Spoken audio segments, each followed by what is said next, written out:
dipandu ibuku. Indonesia kebangsaanku, bangsa dan tanah airku. Marilah kita berseru Indonesia Hormat Bapak Kepala SMP 1 Purwakarta yang pada kesempatan ini tidak bisa hadir. Yang terhormat Bapak Ibu pengurus MGMP Matematika SMP serta Bapak Ibu anggota MGMP se-Kabupaten Purwakarta. Pertama-tama kita panjatkan puji syukur kehadirat Allah Subhanahu wa taala. Alhamdulillah pada hari ini kita bisa berkumpul memenuhi undangan untuk bersilaturahmi di SMP Negeri 1 Purwakarta ini. Tak lupa sholawat serta salam kita limpahkan ke junjungan Nabi kita Nabi Muhammad SAW, kepada keluarganya, kepada sahabatnya, dan kepada kita pengikutnya sampai akhir zaman. Amin. Bapak dan Ibu, sebelumnya saya mohon maaf karena bulan yang lalu itu tidak jadi sehubungan dengan ada kegiatan survei lingkungan. Kata Ibu Kepala, kita harus Bismillahirrahmanirrahim. Assalamualaikum warahmatullahi wabarakatuh. Waalaikumsalam warahmatullahi wabarakatuh. Alhamdulillah, Allahumma sholli ala sayyidina Muhammad. Alhamdulillah kita hari ini dapat melaksanakan diseminasi untuk aksi nyata modul 1.4 tentang budaya positif. Kebetulan untuk diseminasi tugas dari CGP, kebetulan saya masuk ke angkatan 9 bareng sama Bu Idis. Alhamdulillah untuk besok sudah melaksanakan. Untuk hari ini saya sengaja supaya bisa branding dengan atau merangkap dengan MGMP. Nah, di sini aksi nyata modul 1.4 budaya positif, diseminasi budaya positif. Latar belakang, jadi tujuan dari budaya positif adalah menanamkan motivasi pada murid-murid yang murid-murid kita, yaitu untuk menjadi orang yang mereka inginkan. Kita tahu bahwa seorang guru adalah seyogianya harus menjadi seorang petani, di mana untuk menanam padi kita harus menanamannya melihat dari bibit unggul dan memelihara dengan sebaik-baik mungkin hingga padi atau tanaman kita dapat dipanen dengan baik. Itu filosofi dari Ki Hajar Dewantara. Selanjutnya tujuan untuk kita adalah mendidik murid agar senantiasa melaksanakan budaya positif, menumbuhkan rasa menghargai diri sendiri dan orang lain, mengembangkan keaktifan murid di kelas. Selanjutnya adalah menumbuhkan motivasi intrinsik pada murid. Untuk tolak ukur itu terbentuknya keyakinan kelas, murid mampu menerapkan dan menjalankan keyakinan kelas yang telah dibuat. Maksud di sini keyakinan kelas mungkin biasa dari sekolah adalah peraturan atau tata tertib. Nah, untuk sekarang mungkin ada peralihan dari tata tertib atau peraturan itu menjadi keyakinan. Tolak ukurnya adalah terbentuknya keyakinan kelas. Yang kedua, murid mampu menerapkan dan menjalankan keyakinan kelas yang telah dibuat. Terwujudnya perubahan positif bagi murid serta guru. Lini masa tindakan ini mah yang rencana awal menghadap kepala sekolah kemarin sudah berkomunikasi dengan rekan-rekan guru. Alhamdulillah sudah dilaksanakan dan pelaksananya. Mungkin pelaksanaannya saya ikut ke MGMP. Konsep inti budaya positif yaitu yang pertama adalah perubahan karakter belajar, yang tadi pernah yang sempat disinggung oleh Pak Anton, di mana ada perubahan karakter belajar. Yang kedua, disiplin positif, nilai dan nilai-nilai kebajikan, kebutuhan dasar manusia, motivasi perilaku manusia, posisi kontrol guru, keyakinan, dan segitiga restitusi. Nah, pembelajaran dengan paradigma baru. Yang pertama adalah pembelajaran dengan paradigma baru merupakan pembelajaran yang dirancang berdasarkan prinsip pembelajaran berdiferensiasi, sehingga murid sesuai dengan kebutuhan berdasarkan perkembangan sesuai teknologi modern untuk mewujudkan profil belajar Pancasila. Jadi sempat disinggung untuk profil pelajar Pancasila adalah beriman dan bertakwa, berkebinekaan global, gotong royong, kreatif, berdemokratis dan mandiri. Itu untuk paradigma baru.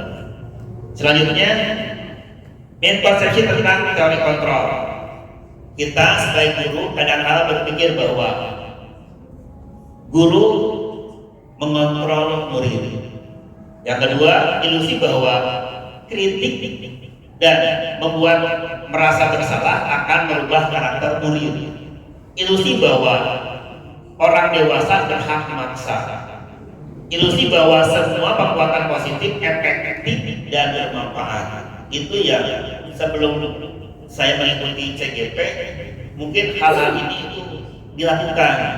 Setelah mengikuti pendidikan CGP sampai dengan modul hari ini, ternyata banyak sekali kesalahan-kesalahan yang saya lakukan, terutama untuk menangani masalah kesiswaan. Mengubah paradigma stimulus respon dan pendekatan teori kontrol. Stimulus respon, realitas kebutuhan kita sama, dan teori kontrolnya adalah kebutuhan kita berbeda. Mungkin Bapak Ibu hebat juga selalu merasakan bahwa kita beda-beda per kepala atau per jiwa itu akan beda masalahnya. Begitu ya anak atau murid. Semua orang melihat yang sama, padahal semua orang memiliki gambaran berbeda. Seperti contoh saja, saya di depan mungkin dari sebelah kanan dan seperti melihat saja Pak, ada yang ganteng, ada yang tinggi, ada yang pendek, mungkin berbeda seperti ini. Yang ketiga, kita mencoba mengubah orang agar berpandangan sama seperti kita. Itu hal yang stimulus. Yang selanjutnya adalah kita berusaha memahami pandangan lain tentang diri, tentang dunia. Nah, kita tidak harus memaksa orang untuk sepemahaman, tapi kita harus memahami orang lain juga. Ternyata perilaku guru dilihat sebagai kesalahan. Ternyata dari teori kontrol adalah semua perilaku memiliki tujuan. Selanjutnya, orang lain bisa mengontrol saya. Hanya Anda yang bisa mengontrol Anda. Saya tidak bisa memaksa kalian tidur terus bangun, tapi harus dari keyakinan sendiri. Pemaksaan ada pada saat bujukan dan gagal. Harusnya adalah kolaborasi dan konsensus menciptakan pilihan-pilihan baru. Ini tidak memaksa. Model berpikir kalah atau menang. Seharusnya adalah model bekerja menang, dan menang. Disiplin positif, apa itu disiplin? Karena disiplin juga sering dihubungkan dengan hukuman, padahal itu sungguh berbeda. Karena belajar dalam disiplin positif tidak harus dengan memberi hukuman. Justru itu adalah salah satu alternatif terakhir dan bila perlu tidak digunakan sama sekali. Nah, kita kalau misalnya ada anak masalah, pasti endingnya dengan, ini untuk saya pribadi dulu, endingnya dengan hukuman. Tidak mengerjakan tugas, dihukum. Tapi setelah melaksanakan pendidikan CGP, alhamdulillah ada variasi berubah.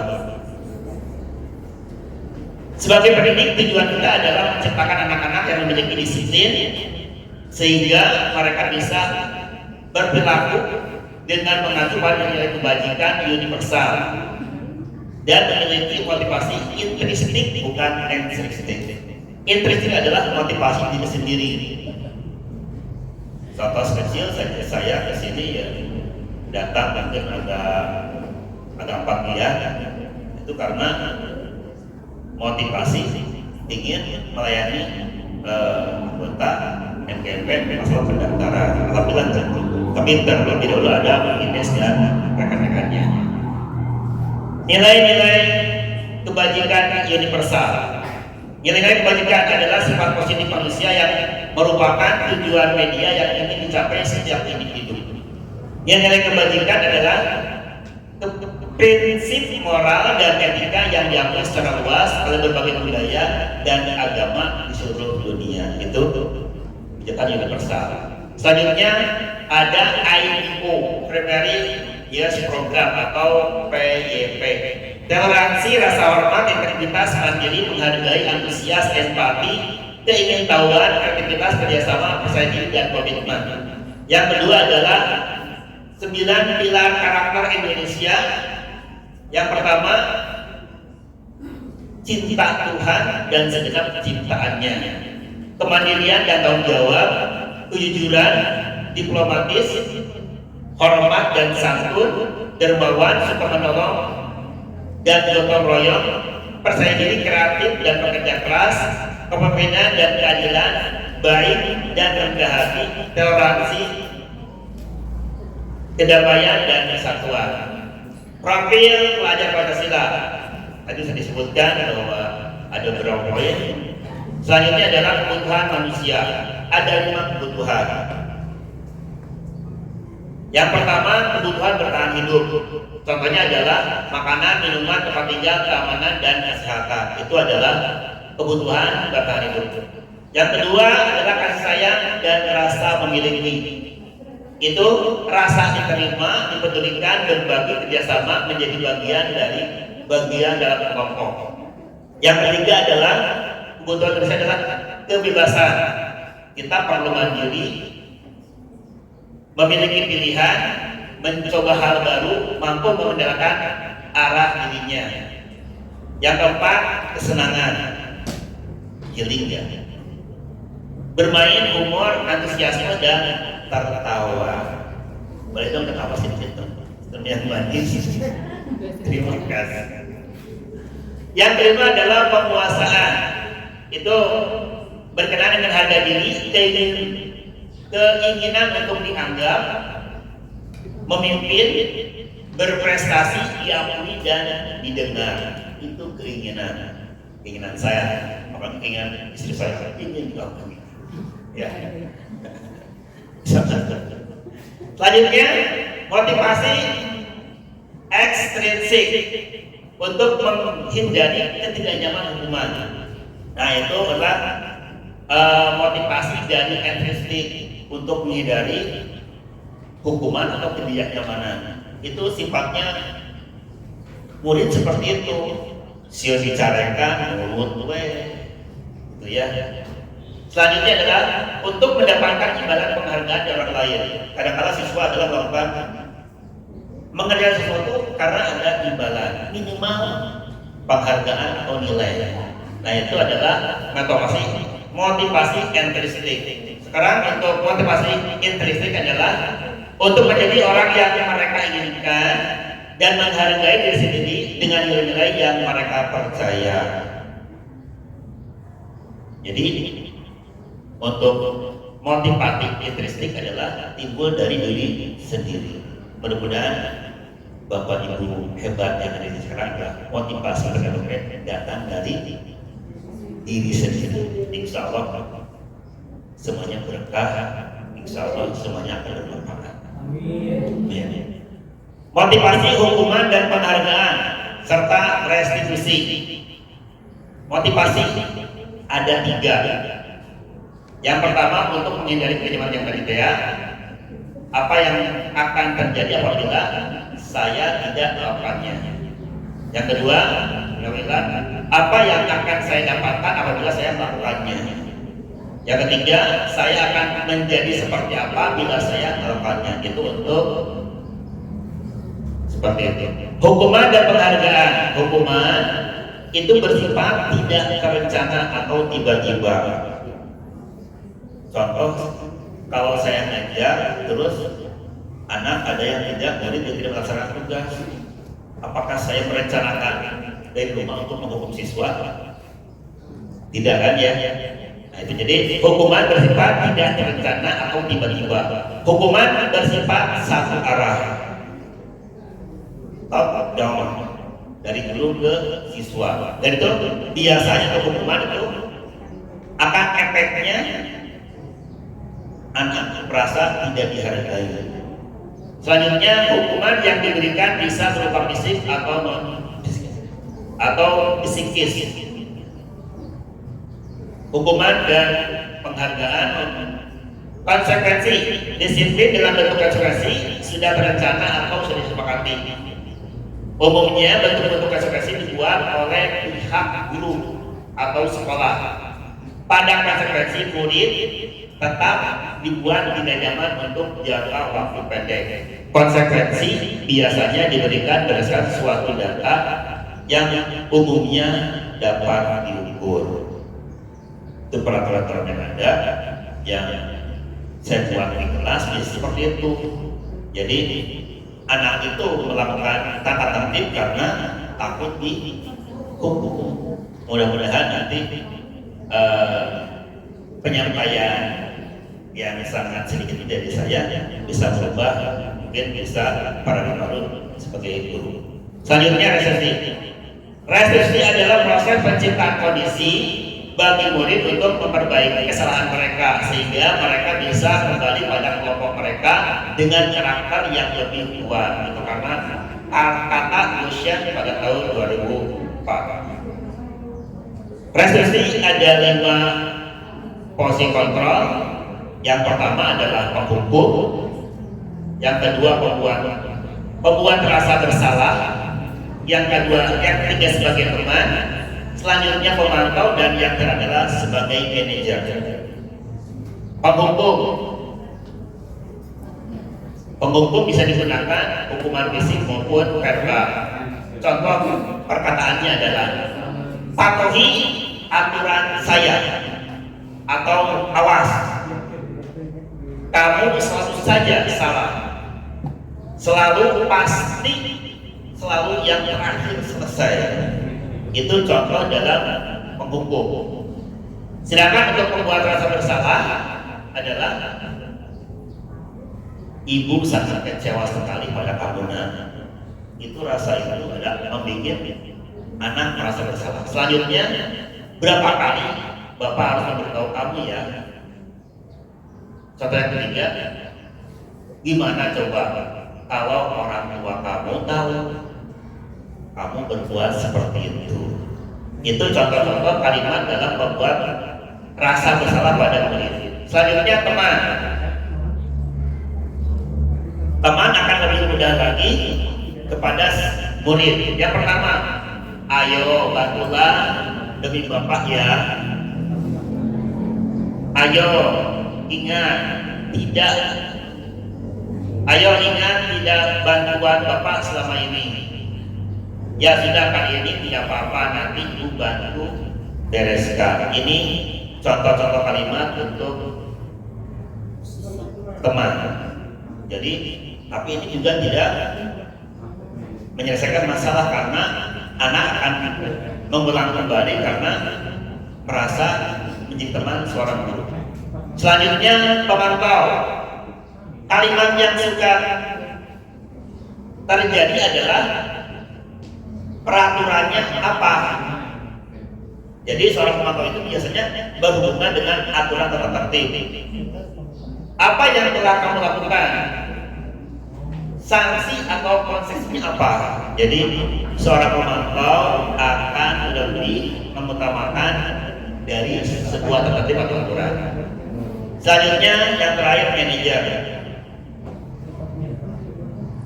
Posisi manajer adalah posisi di mana guru berbuat sesuatu bersama dengan murid. Murid mempertanggungjawabkan perilakunya, mendukung murid agar dapat menemukan solusi atas permasalahan dirinya. Seorang manajer telah memiliki keterampilan di posisi teman maupun pemantau. Dan dengan demikian bisa jadi suatu waktu tertentu kembali menjadi posisi tersebut. Maka ini sudah jauh, maka kita perlu mengacu pada restitusi yang dapat menjadi murid kita lebih kita menjadi seorang manajer bagi dirinya sendiri. Di manajer, murid diajak untuk menganalisis kebutuhan dirinya maupun kebutuhan orang lain. Di sini penekanan bukan pada kemampuan atau membuat konsekuensi, namun dapat berkolaborasi dengan murid bagaimana memperbaiki kesalahan yang ada. Itu untuk, nah ini untuk contoh penerapan 5 posisi kontrol pada guru. Kasus yang pertama adalah Adi yang datang terlambat ke sekolah.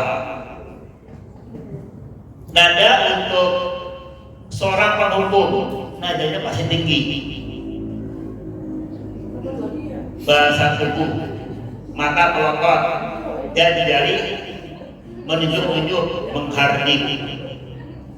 Terlambat lagi, pasti terlambat lagi.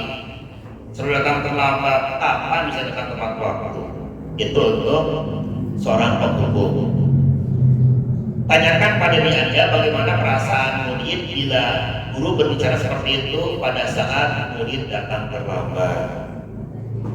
Selanjutnya, hasil dari rasa hukuman adalah kemungkinan murid marah dan dendam atau bersifat agresif. Bisa jadi sesudah kembali duduk, murid tersebut akan mencoret-coret bukunya atau meja tulisnya. Lebih buruk lagi, sepulang sekolah, murid melihat motor atau mobil bapak guru dan akan menggores kendaraan tersebut dengan paku. Itu untuk proses penghukum. Biasanya menggunakan denda. Mudah-mudahan untuk guru matematika tidak ya. Yang kedua, pembuat rasa bersalah. Nadanya suara memelas, halus, bersedih, bahasa tubuh merapatkan pada anak lesu. Adi, kamu ini bagaimana ya? Kamu sudah berjanji dengan ibu tidak akan terlambat lagi. Kamu kenapa ya? Senang sekali mengecewakan ibu. Ibu benar-benar kecewa sekali. Itu kalimat yang ada. Bagaimana perasaan murid bila ditegur seperti itu? Dengan cara itu, hasilnya adalah murid akan merasa bersalah, murid akan tertekan dan bisa meletus amarahnya pada diri sendiri dengan cara menyakiti atau menyakiti orang lain. Ini kasus banyak, mungkin di sekolah saya tren ya, terutama anak perempuan itu yang menyakiti diri sendiri. Saya kemarin melihat mengecek anak kelas 7, ternyata banyak siswa yang menyakiti itu dengan betul, dengan banget.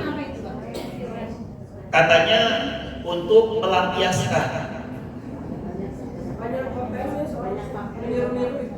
Iya. Soalnya anak juga ada yang kayak gitu. Jadi kemarin solusi yang saya bikin adalah lapor ke wali kelas. Kalau belum ada tindakan, saya panggil orang tuanya sampai seperti ini. Ada sampai pas saya periksa masih berdarah. Itu katanya Kesenangan diri. Ada juga masalah di rumah biasanya. Ditangkan terus. Kenapa kamu melakukan? Aduh pak, ayo sudah kayak masih wae sare-sare lima sinahan itu menjadi kesal anak. Itu sama semua. Yang mungkin lebih hati-hati mengontrol, terutama untuk laki-laki tidak ada, perempuan itu banyak sekali. Bisa lihat sampai sini. Saya pergi sampai sini. Ternyata dari 30 siswa ada minimal di kelas itu 4. Coba dicek. Saya juga takut dosa, tapi ya gimana, orang lain gak punya saya cek sendiri. Ternyata betul. Ya akhirnya saya kasih tindakan. Tindakan yang pertama yang minimal kita takuti untuk orang tuanya datang ke sekolah untuk melihat sendiri. Alhamdulillah setelah berlaku diperiksa, anak tidak melaksanakan baik. Selanjutnya berlaku sebagai teman. Biasanya ada suara ramah, akrab, dan bercanda. Bahasa tubuh merapat pada murid, mata dan senyum jenaka. Adi, ayolah, bagaimana sih kamu? Kemarin kamu sudah janji ke Bapak. Kenapa sekarang terlambat lagi? Sambil tertawa ringan. Ya sudah, tidak apa-apa. Duduk dulu sana, nanti Pak Guru bantu kamu ini. Sambil senyum-senyum. Nah itu kira-kira kalau berperilaku seperti itu, apakah pernah sesuai nggak sih? Ya kalau saya sebagai guru matematika itu suka jaim gitu kan, sama anak-anak juga suka jaim belajar. Selanjutnya hasilnya adalah murid berasa senang dan akrab dengan guru. Ini termasuk dampak yang positif. Hanya saja di sisi negatif, murid menjadi tergantung pada guru tersebut. Bila ada masalah, dia merasa bisa mengandalkan guru tersebut untuk membantunya. Akibat lain dari posisi teman adalah Adi hanya akan berbuat sesuatu bila disuruh oleh bapak tersebut, dan belum tentu berlaku untuk guru yang lain. Itu kita sebagai teman.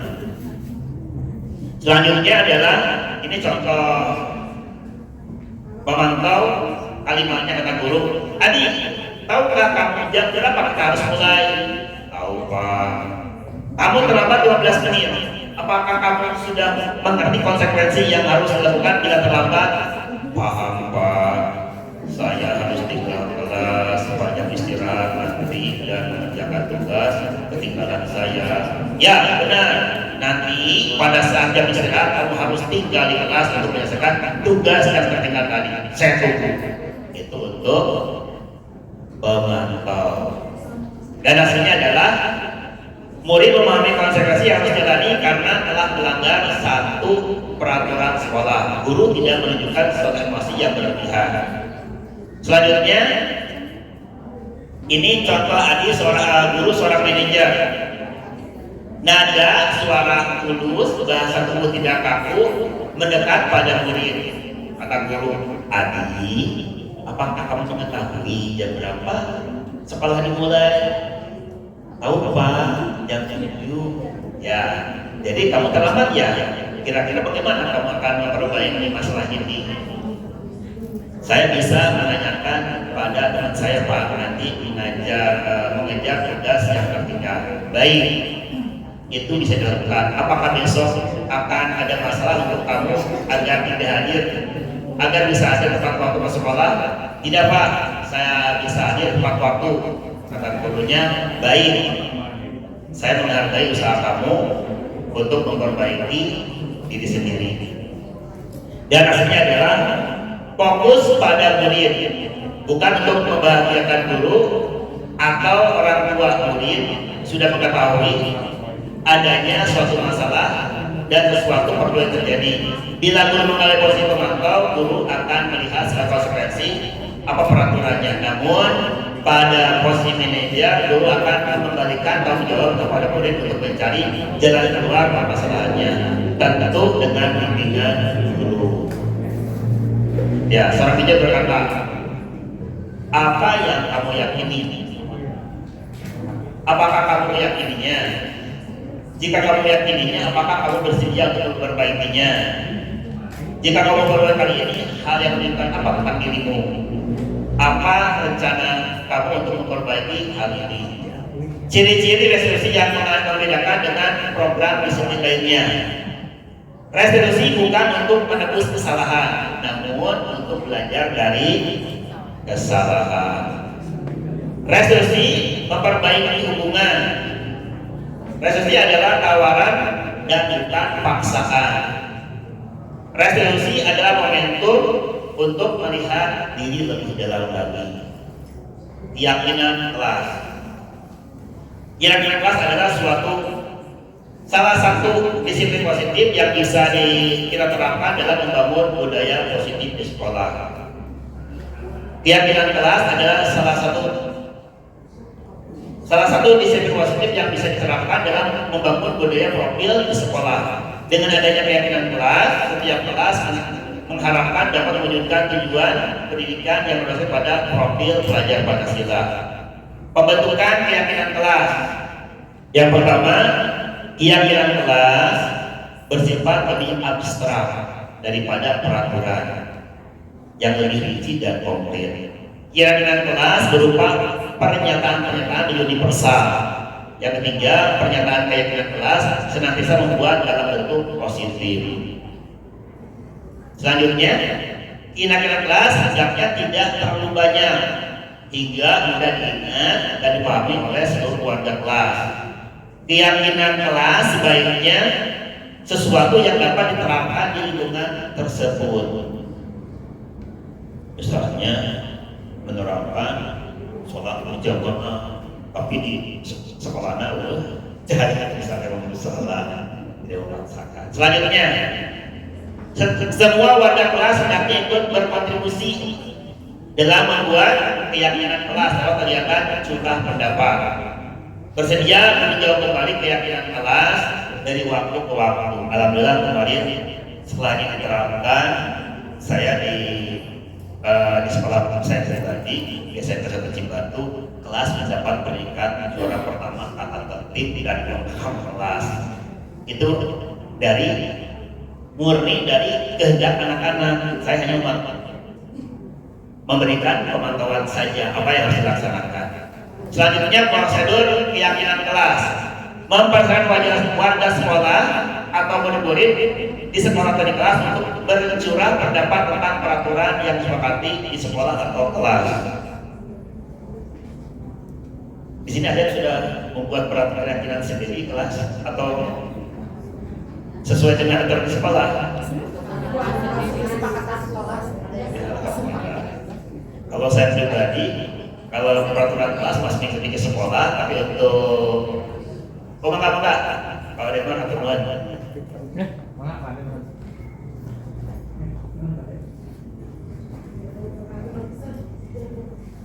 Ya untuk keyakinan kelas, saya pribadi, kalau untuk peraturan kelas ikut sekolah, tapi untuk mata pelajaran itu biasa saya bikin peraturan sendiri atau keyakinan kelas. Prosedur keyakinan yang pertama biasanya adalah mencatat semua masukan-masukan pada murid atau warga sekolah di papan tulis atau di kertas besar, di mana semua warga kelas atau warga sekolah bisa melihat hasil curah pendapat. Kalau di situ ada pemaksaan disimpan di karya merah. Selanjutnya susunlah keyakinan kelas sesuai prosedur. Tinjau kembali daftar surat pendapat yang sudah dicatat. Tinjau ulang keyakinan sekolah secara bersama-sama.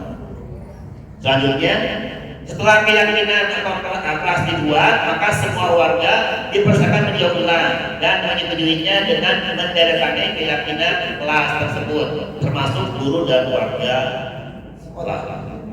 Keyakinan sekolah kelas selanjutnya bisa dilekatkan di dinding kelas di tempat yang mudah dilihat oleh warga kelas. Selanjutnya, prosedur keyakinan kelas.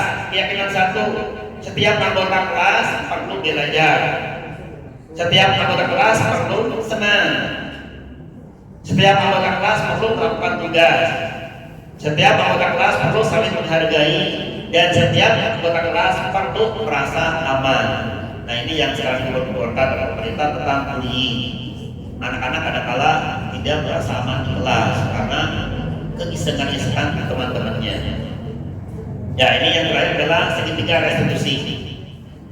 Segitiga restitusi merupakan alat ukur untuk menegakkan keyakinan bersama di dalam kelas atau sekolah. Ada 3 unsur segitiga restitusi, yaitu yang pertama menstabilkan identitas, validasi tindakan yang salah, dan menanyakan keyakinan. Nah, ini sisi 1, menstabilkan identitas. Bagian dasar dari segitiga bertujuan untuk mengubah identitas anak dari orang yang gagal karena melakukan kesalahan menjadi orang yang sukses. Di sini menstabilkan identitas, misalnya kata-katanya adalah Gak apa-apa manusia tempatnya salah, semua orang bisa berlaku salah. Dan kalaupun misalnya, nah ini contohnya, berbuat salah itu tidak apa-apa. Tidak ada manusia yang sempurna. Tidak, saya juga pernah melakukan kesalahan seperti itu. Kita bisa menyelesaikan ini. Bapak tidak tertarik mencari siapa yang salah, tapi Bapak ingin mencari solusi dari permasalahan ini. Kamu berhak merasa begitu. Apakah kamu sedang menjadi teman yang baik buat diri sendiri? Yang kedua, validasi tindakan yang salah. Setiap tindakan kita dilakukan dengan suatu tujuan, yaitu memenuhi kebutuhan dasar. Kalau kita memahami kebutuhan dasar apa yang dasar sebuah tindakan, kita akan bisa menemukan cara yang paling efektif untuk memenuhi kebutuhan tersebut. Nah, untuk tindakan yang salah adalah padahal kamu bisa melakukan yang lebih buruk dari ini. Kamu pasti punya alasan mengapa melakukan hal seperti itu. Kamu patut bangga pada dirimu sendiri karena kamu telah melindungi sesuatu yang penting bagimu. Selanjutnya, kamu boleh mempertahankan sifat itu, tapi kamu harus menambahkan sikap yang baru. Nah, itu yang paling contoh yang saya biasa sampaikan adalah orang perempuan mampu sampai beberapa meja karena pas ulangan matematika itu dicontek sama temannya. Akhirnya saya panggil orang tersebut dan menyelesaikannya. Yang ketiga, dari kontrol menyatakan bahwa ini kita pada dasarnya termotivasi secara internal ketika kita sukses telah tercapai langkah 1 dan tingkah laku yang salah telah divalidasi langkah kedua, maka anak akan siap untuk berhubungan atau menghubungkan dengan nilai-nilai yang dia percaya dan berpindah menjadi orang yang dia inginkan. Contoh kalimatnya adalah apa yang kita percaya sebagai kelas atau keluarga, apa nilai-nilai umum yang telah kita sepakati, apa bayangan kita tentang kelas yang ideal. Kamu mau jadi orang yang seperti apa? Terima kasih. Itu mungkin pemaparan budaya positif yang dari aksi nyata Wadah 1.4. Mudah-mudahan pemaparan ini dapat menambah pengetahuan dan Bapak Ibu hebat bisa melaksanakannya dari budaya positif ini. Sebelum bisa tutup, ada yang bertanyakan? Alhamdulillah tidak ada. Begitu, saya ucapkan terima kasih atas kerjasamanya. Assalamualaikum warahmatullahi wabarakatuh. Tepuk tangan dong ya. Silpa, tahu nggak kenapa kamu dipanggil? Enggak. Oh iya, nggak apa-apa. Bapak dapat laporan bahwa kamu kemarin marah-marah sampai berat meja. Kenapa tuh? Jadi gini Pak, pada saat saya mengulang tugas matematika, tiba-tiba Rizky datang langsung mengambil buku saya Pak dan menyonteknya. Ya, emang wajar juga sih kalau misalnya kamu yang bekerja, orang lain tidak juga itu hal yang wajar. Tapi kira-kira wajar nggak kalau kamu sampai marah-marah seperti itu? Enggak, Enggak ya. Kira-kira harus seperti apa? harus lebih sabar dan bisa menjaga. Kira-kira kamu yang marah-marah tadi sesuai dengan keyakinan kamu enggak? Enggak, Enggak ya. Terus kira-kira apa yang telah kamu langgar? menghargai teman. Oh, itu aja. Nah, kira-kira nanti kedepannya untuk datang masa seperti itu kira mau seperti apa nanti solusinya? Bisa lebih sabar lagi menghadapi teman yang seperti itu. Terus kamu bisa menghubungi guru mata gitu ya. Sudah bisa memahami ya? Ya cukup nanti kedepannya supaya dia bisa lebih baik lagi. Mudah-mudahan kamu bisa belajar dan bisa berlatih matematika lagi ya. Jadi Bapak sekalian saja, nanti kamu belajar dulu tetap semangat. Makasih ya.